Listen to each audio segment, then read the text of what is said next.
लेकिन मैं जो इस समय आपको बताना चाहूँगा कि भगवान शिव का पूजन पूरे संसार भर में किसी न किसी रूप में होता ही रहा है, लेकिन हमारे देश के आसपास जो देश हैं वहाँ पर भी शिव का पूजन होता था। जो मोहनजोदड़ो,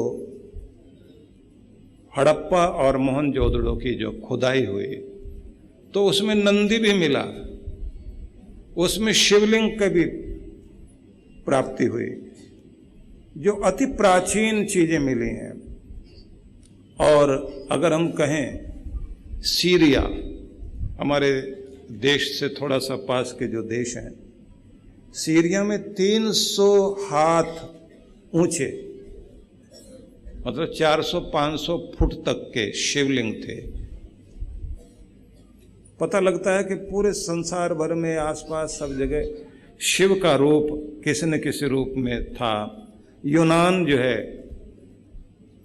जिसे हम ग्रीस देश जो है, तो ग्रीक फिलॉसफी में भी कुछ असर दिखाई देता है। तो वहाँ पर शिव को फल्लूस बोलते थे। फल्लूस एक देवता के रूप में पूजन होता था, तो वो शिव का ही रूप था। और मिस्र में, इजिप्ट में ओसिरिस नाम से शिव का पूजन होता था। अलग अलग रूपों में जो ओसिरिस वहाँ के देवता हैं, वो शिवलिंग का रूप ही बना करके वो लोग पूजा करते थे। और चीन में, क्योंकि चीन भी हमारे देश से जुड़ा हुआ और यहाँ की संस्कृति से बहुत कुछ प्रभाव वहाँ पर भी था, तो वहाँ डुवेड डिफू नाम से एक देवता की पूजा की जाती थी। वो शिवलिंग का आकार ही था। तो किसी न किसी रूप में शिवलिंग की पूजा वहाँ पर भी थी। अनेक रूपों में शिव की पूजा होती रही है।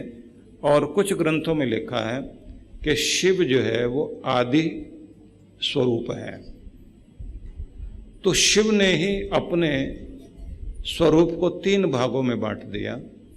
वो 3 भाग ही ब्रह्मा, विष्णु, महेश कहलाते हैं।